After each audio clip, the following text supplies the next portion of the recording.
Good evening my friends, मैं Shiv sir आप लोगों के अपने YouTube channel JS academy of Sonbhadra में स्वागत करता हूं। मित्रों, कैसे हैं आप लोग? आई होप सो अच्छे होंगे। जैसा कि आप लोगों को पता है कि मैंने आप लोगों से वादा किया था कि आप लोगों के वनडे एग्ज़ाम से रिलेटेड जो हिस्ट्री है वो मैं आप लोगों को प्रोवाइड करवाऊँगा और मैं दे भी रहा हूँ। जैसा कि आप लोगों को पता है कि अब तक में आप लोगों का हिस्ट्री से रिलेटेड 3 वीडियो जा चुके हैं। ये चौथा वीडियो लेके मैं आप लोगों के बीच में आया हूं और हम लोग इस समय एक्सिएंट हिस्ट्री यानी प्राचीन इतिहास पढ़ रहे हैं। और एक्सिएंट हिस्ट्री में हम लोगों ने उसके पहले पार्ट, क्योंकि एक्सिएंट हिस्ट्री 3 पार्ट्स में डिवाइड होता है, pre historic period, proto historic period और हिस्टोरिक पीरियड, यानी प्राग ऐतिहासिक काल, आद्य ऐतिहासिक काल और ऐतिहासिक काल। अच्छा मित्रों, ठीक दोस्तों, तो जैसा कि आप लोगों को पता है कि प्राग ऐतिहासिक काल यानी प्री हिस्टोरिक पीरियड का एक फेज यानी जो स्टोन एज होता है, इसको हम लोगों ने पूरा कर लिया था। स्टोन एज भी फर्दर 3 पार्ट्स में डिवाइड हुआ था, पूरा पाषाण काल, मध्य पाषाण काल और नवपाषाण काल। सारा उसका हमने अध्ययन कर लिया, कैसे क्वेश्चंस बनते हैं उसको समझ लिया। आइए आज हम लोग अपने ही प्री हिस्टोरिक पीरियड यानी प्राग ऐतिहासिक काल के सेकेंड फेज कॉपर एज के बारे में पढ़ते हैं। तो चलिए दोस्तों, अब क्लास स्टार्ट करते हैं। जैसा कि आप लोगों को पता है कि सबसे पहले खोजी गई जो धातु थी वो कौन सी थी? तांबा यानी कॉपर यानी ताम्र, इसीलिए ताम्र युग होता है। आप लोगों को याद होगा जब मैं आप लोगों को बता रहा था प्राग ऐतिहासिक काल का स्टोन एज यानी पाषाण युग, तो इसमें हम लोगों ने पढ़ा था कि जो पूरा पाषाण काल था ये हमारा अननोन पीरियड से 8000 BC था। फिर हम लोगों ने मध्य पाषाण काल पढ़ा जो 8000 से 4000 BC था। फिर उसके बाद नव पाषाण काल पढ़ा जो हमारा कहाँ से कहाँ तक था, हमारा 4000 BC से 2500 BC तक हम लोग मानते हैं या 2000 BC मानते हैं। उसी समय मैंने बताया था कि जो पुरातत्वविद थे उनका मानना था कि 3000 BC के समय ही सबसे पहली धातु यानी कॉपर यानी तांबे को खोज लिया गया था। तो वही मैंने लिखा हुआ है, देखिए दोस्तों, कि ताम्र युग जिसका टाइम ड्यूरिंग 3000 से 2000 BC रहता है, इस समय पहली धातु खोजी जाती है जिसको हम लोग बोलते हैं ताम्र यानी तांबा। ठीक, और इसी के जो हमको साक्ष्य मिलते हैं, साक्ष्य भाई कैसे हम बोल सकते हैं कि भाई पहले तांबा ही मिला, तो इसका साक्ष्य हम लोगों को मिलता है। वो कहाँ से मिलता है? गंगा और यमुना के दोआब क्षेत्र से। कहाँ से? दोआब क्षेत्र से, अर्थात एक तरीके से उत्तर भारत यानी नॉर्थ इंडिया से हम लोगों को ताम्र का साक्ष्य मिलता है। और तांबा जब खोजा गया तो तांबा से रिलेटेड पहला औजार बनाए गए। पहला नहीं, औजार तो इससे पहले ही बनाए जा चुके थे। तो औजार बनाए गए जिससे में क्या बनाया गया? तो हस्त कुल्हाड़ी बनाया गया, भाले बनाए गए और इटीसी इत्यादि। यानी कि कहने का तात्पर्य यह है कि सबसे पहले तांबा खोजा गया दोस्तों, लोहा भी नहीं आया हुआ है। लेकिन इस ताम्र का सबसे ज़्यादा प्रयोग सिंधु घाटी सभ्यता के लोगों ने किया था। किसने किया था? सिंधु घाटी सभ्यता। तो सर ये हमको कहाँ पढ़ने को मिलेगा? तो सर ये हमको पढ़ने को मिलेगा आद्य ऐतिहासिक काल में। जब हम लोग कदम रखेंगे तो इसमें जो पहली सभ्यता, पहला सिविलाइजेशन जो हम लोग पढ़ेंगे वो हम लोगों का सिंधु घाटी सभ्यता पढ़ेंगे। ओके, तो सिंधु घाटी सभ्यता के लोगों ने सबसे ज़्यादा ताम्र का प्रयोग किया। अच्छा, मैं ये क्यों बोल रहा हूँ कि सिंधु घाटी सभ्यता के ही लोगों ने सबसे ज़्यादा तांबे का यूज किया? क्योंकि अब यहाँ पे कदम रखते हैं टक, तो इसको मैं हटा देता हूँ। ठीक, देखिए, जो मैंने इसलिए बोला सिंधु घाटी सभ्यता के लोगों ने इसका सबसे ज़्यादा प्रयोग किया क्योंकि सिंधु घाटी सभ्यता के लोगों ने क्या किया था? सिंधु घाटी सभ्यता के लोगों ने किया क्या था कि इन लोगों ने तांबा यानी ताम्र प्लस टीन को मिलाकर एक नई धातु को इजाद किया था जिसको हम लोग बोलते हैं क्या? कांस्य। ठीक, तो ये देखिए ब्राउन एज चल रहा है जो 2500 BC से 1750 BC में लिखा है, वास्तव में ये जो 2500 से 1750 बीसी है, ये जो टाइम ड्यूरिंग है, ये हम लोगों का सिंधु घाटी सभ्यता का टाइम ड्यूरिंग है ना दोस्तों। तो कहने का मतलब ये हुआ कि तांबे का सबसे ज़्यादा यूज किसने किया? सिंधु घाटी सभ्यता का, क्योंकि उन्होंने कांस्य का यूज किया। तो जब कांस्य का यूज किया तो उन्होंने सबसे ज़्यादा तांबे को कांस्य में बदलने के लिए टीन के साथ तांबा अधिक से अधिक प्रयोग में लाया होगा, तो इसीलिए सबसे ज़्यादा प्रयोग तांबे का सिंधु घाटी सभ्यता के लोगों ने किया। अच्छा, इसकी जानकारी हमको कहाँ से मिलती है? तो इसके भी जो साक्ष्य हैं, इसकी जो जानकारी है, हमको जानकारी या साक्ष्य, हम लोग सिंधु घाटी सभ्यता का एक स्थल देखेंगे जो है मोहनजोदड़ो। क्या है? मोहनजोदड़ो। अच्छा, इसी को मृतकों का टीला भी बोला जाता है, मोहनजोदड़ो को। और मोहनजोदड़ो की जब खुदाई हो रही थी तो पुरातत्वविदों ने मोहनजोदड़ो से एक मूर्ति प्राप्त की थी, जिसको नृतिका यानी नृत्य करती हुई एक मूर्ति प्राप्त की थी, नृतिका की मूर्ति। ठीक। और ये जो मूर्ति थी, ये मूर्ति वास्तव में बनी किसकी हुई थी? ये कांस्य की ही बनी हुई थी। तो इससे हमको पता चलता है कि सिंधु घाटी सभ्यता के लोगों ने तांबे में टीन को मिलाकर एक नई धातु इजाद की थी, जिसको हम लोगों ने बोला कांस्य, और कांस्य का साक्ष्य हमको मिल गया मोहनजोदड़ो से। ठीक है दोस्तों, तो आई होप सो आप लोगों को कॉस से यानी ब्राउन एज भी समझ में आया होगा। आइए अब हम लोग चलते हैं लोह युग में। अच्छा, लोह युग के बारे में हम लोग ये जानना चाहेंगे, और मैं ये बता दूं कि लोहे की खोज 1500 बीसी में ही हो गई थी। कब हो गई थी? 1500 ही बीसी में हो गई थी। लेकिन इसका प्रयोग 1000 बीसी से स्टार्ट हुआ। प्रयोग इसका कब से स्टार्ट हुआ? 1000 बीसी से। भारत में इसका प्रयोग तो जब हक्कामनी वंश का शासक डेरियस प्रथम या दारा प्रथम जब भारत पे क्या करेगा? आक्रमण करेगा, तो वो लाएगा भारत में लोहा, क्योंकि वो इसी के द्वारा तलवार यूज की जाती है युद्ध में, और वो तलवार ही किसकी बनी होती है? लोह की। और तब जाके भारतीयों को लोहे की जानकारी होती है। अच्छा, लेकिन हम लोग थोड़ा सा इधर आते हैं, देखते हैं। तो यानी लोहे का प्रयोग 1000 बीसी से ही प्रारंभ हो चुका था। इसका साक्ष्य भाई, हम तो क्या मैं 1000 बीसी का समय कहूँ का? भैया समय 2022 एडी है ना। तो भैया कहने का मतलब मैं क्या आज से 3000 पुराना हूँ? नहीं हूँ। तो मुझे इसकी जानकारी कहीं ना कहीं से मिली होगी ना।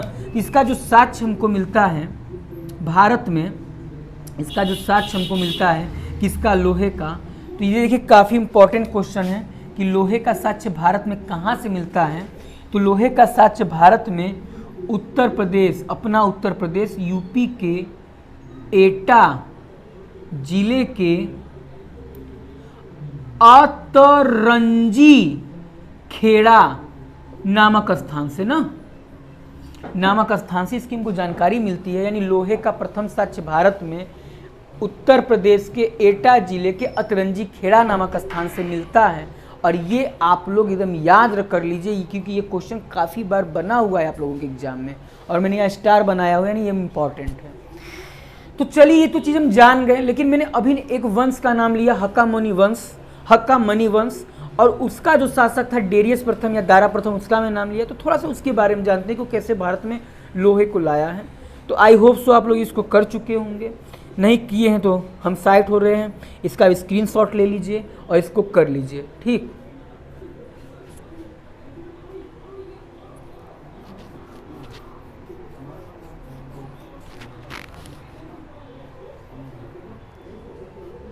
आई होप सो आप लोग इसको कर चुके होंगे। चलिए मैं इसको हटाता हूं। ठीक,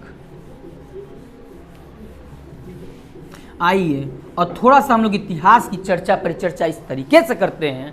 यहाँ पे इतिहास पढ़ना नहीं है, समझना है, और इस तरीके से समझना है कि इतिहास दोबारा कहीं और से ना पढ़ना पड़े।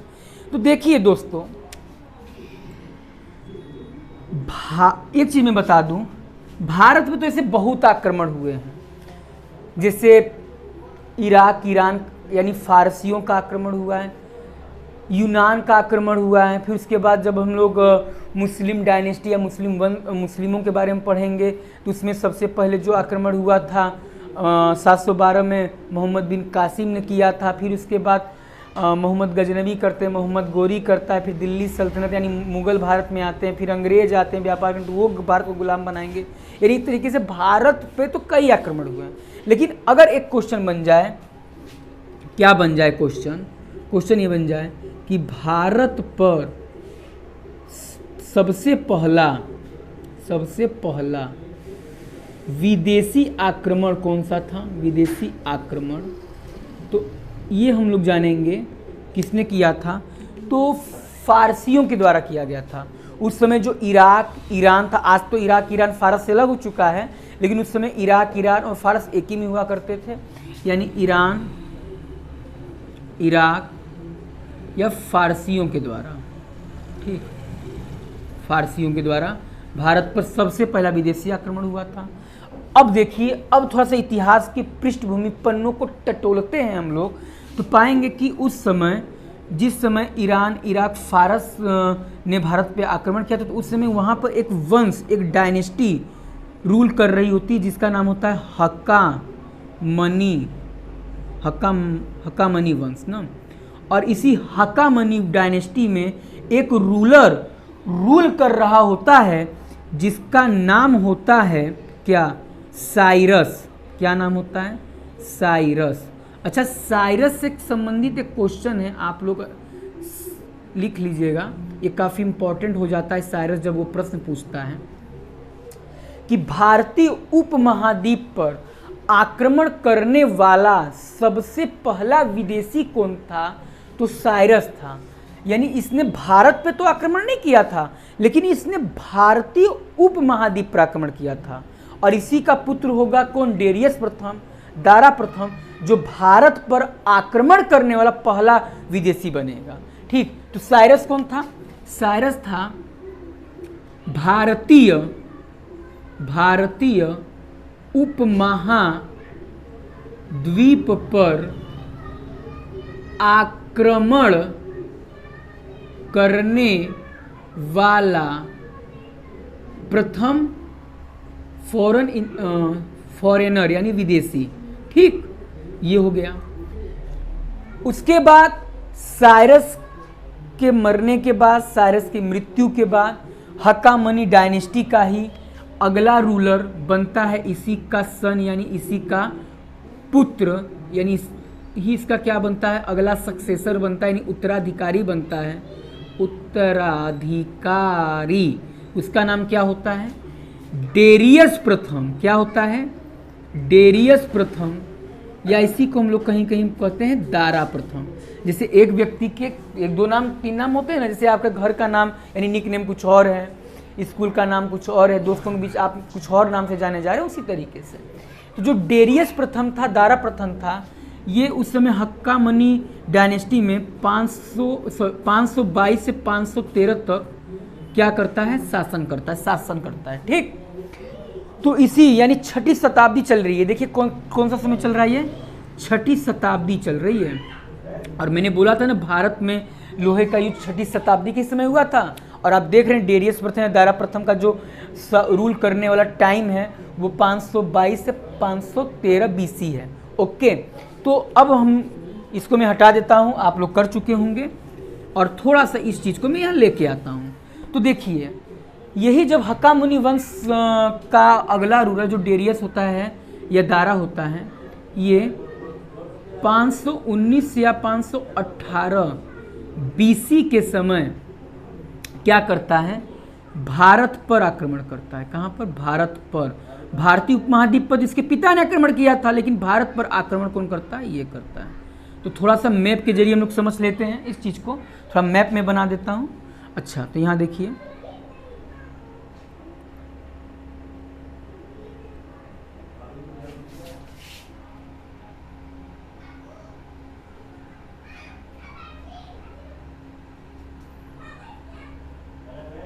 ठीक, तो देखिए ये भारत है, भारत में यहाँ पे सिंध है। ठीक, वर्तमान में ये सिंध जो है ये तो पाकिस्तान में चला गया है, POK पाकिस्तान में, लेकिन उस समय तो ये भारत का हिस्सा ही हुआ करता था। और सिंध में ही एक जगह था, एक विद्यालय आपने सुना होगा, तक्षशिला विद्यालय। तो एक जगह था जिसका नाम था तक्षशिला। और ये जो तक्षशिला थी, या ये तक्षशिला जो था, ये राजधानी था, कैपिटल था। कैपिटल यानी राजधानी था किसका?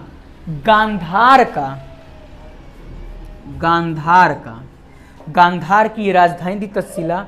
और जब डेरियस प्रथम या दारा प्रथम भारत पर आक्रमण करने के लिए आता है तो वो सिंध के तक्षशिला पर ही आक्रमण करता है, और भारत पर आक्रमण करके वो सिंध के तक्षशिला को विजय करता है।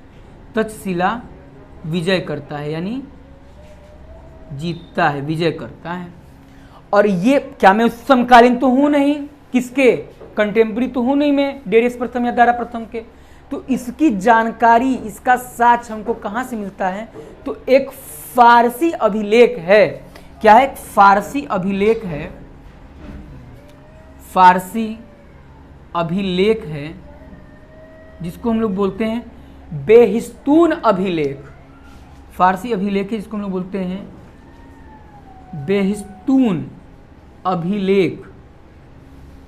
और इसी बेहिस्तून अभिलेख से ही हमको ये पता चलता है कि डेरियस प्रथम या दारा प्रथम वह व्यक्ति था जिसने भारत पर पहली बार आक्रमण किया था और सिंध पर आक्रमण करके तक्षशिला विजय किया था। और यही जब उसने आक्रमण किया था तो उसने अपने साथ औजार के रूप में क्या यूज किया था? औजार के साथ क्या यूज किया था? वेपन में उसने तलवार यूज किया था। और ये तलवार किसका ही बना हुआ था? ये तलवार ही बना हुआ था किसका? लोहे का, लोह का। और उसके बाद भारत में लोगों को लोहे का प्रयोग समझ में आता है और आगे चल के लोग लोहे का प्रयोग करते हैं। ठीक, तो ये हो गया एक तरीके का हम लोगों का लोह युग। यहीं पर हम लोगों का जो प्रागैतिहासिक काल है यानी प्री हिस्टोरिक पीरियड है ये पूरा हो जाता है यानी कंप्लीट हो जाता है।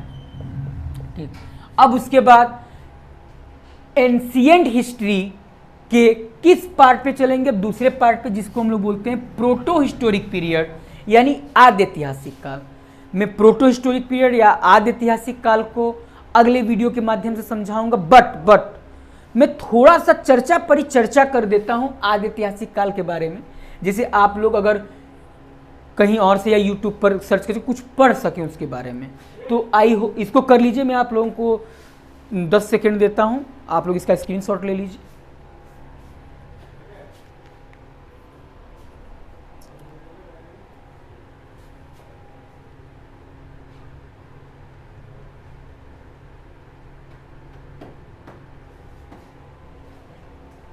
हो गया होगा, तो इसको हम लोग हटाते हैं।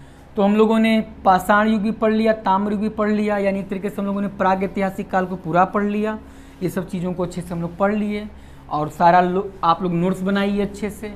ये मेरी पूरी जिम्मेदारी है कि आप लोगों का इतिहास से बनने वाला एक भी क्वेश्चन बाहर से ना पूछें। सारा चीज़ हमको करवाना है, ये हमारी रिस्पॉन्सिबिलिटी है।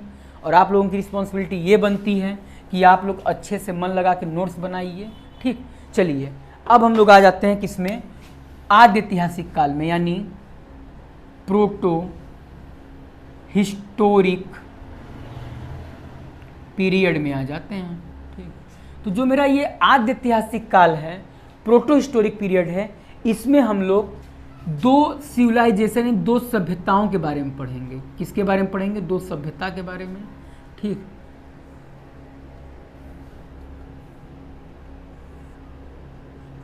पहली जो सभ्यता हम लोग पढ़ेंगे वो होती है हम लोगों की सिंधु घाटी सभ्यता। क्या होती है?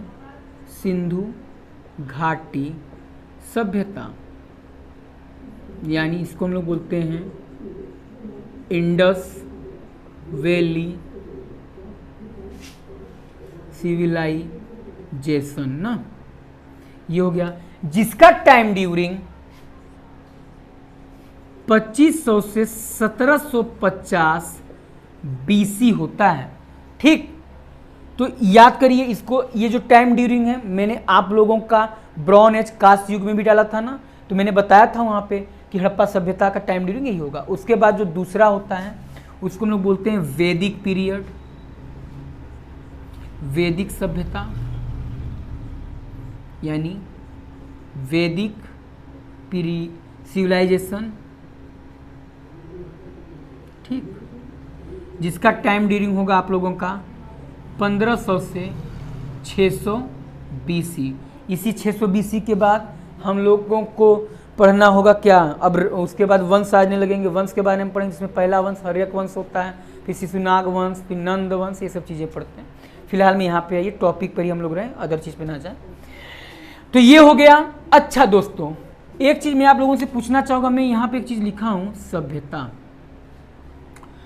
तो सभ्यता का मतलब क्या होता है, सभ्यता का मतलब यानी सिविलाइजेशन का मतलब क्या होता है, तो आप लोग ये जान जाइए, एक ही स्थान पर, एक ही जगह पर निवास करने वाले जब लोग एक ही संस्कृति, एक ही रीति रिवाज को फॉलो करते हैं, तो वही संस्कृति, वही रीति रिवाज सभ्यता का रूप ले लेती है। अर्थात जब एक ही स्थान पर निवास करने वाले लोग एक ही संस्कृति या रीति रिवाज को अपनाते हैं, तो यही सभ्यता कहलाता है। ये क्या कहलाता है, सभ्यता कहलाता है। ठीक ना, ये हो गया। यानी सभ्यता का मतलब ही हो गया, जैसे हिंदू सभ्यता लोग बोलते हैं हिंदू धर्म, तो हिंदू के सभी का त्यौहार, सब संस्कृति एक ही है।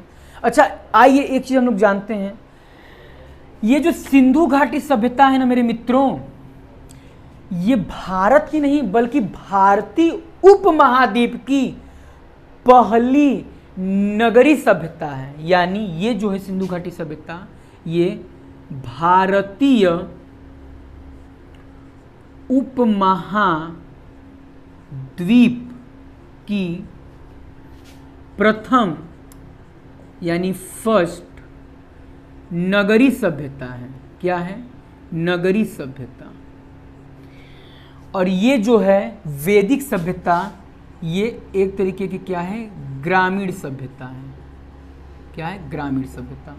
यानी ये फर्स्ट अर्बन सिविलाइजेशन है, यानी पहली नगरी सभ्यता है, और ये रूरल सिविलाइजेशन है, यानी ग्रामीण सभ्यता है। मित्रों सर आप ये बोल रहे हो कि ये नगरी सभ्यता है, तो कैसे आप बोल रहे हो, क्योंकि यहाँ का जो जल निकासी की प्रणाली थी वो काफ़ी उम्दा थी। जब लोगों ने इसको खोजा, इसके साक्ष्य जब इसके अवशेष मिले, जैसे हड़प्पा, मोहनजोदड़ो, कालीबंगा, लोथल, ये सब जो स्थान मिले हैं, जब वहाँ पे लोगों पुरातत्वविदों ने जब उसका रिसर्च किया, तो उन्होंने पाया कि यहाँ का जो जल निकासी सिस्टम है वो काफ़ी उम्दा है। आज भी वो सब जल निकासी सिस्टम नहीं है, और इस यहाँ की जो हुआ करती थी समकोण पे मिला करती थी।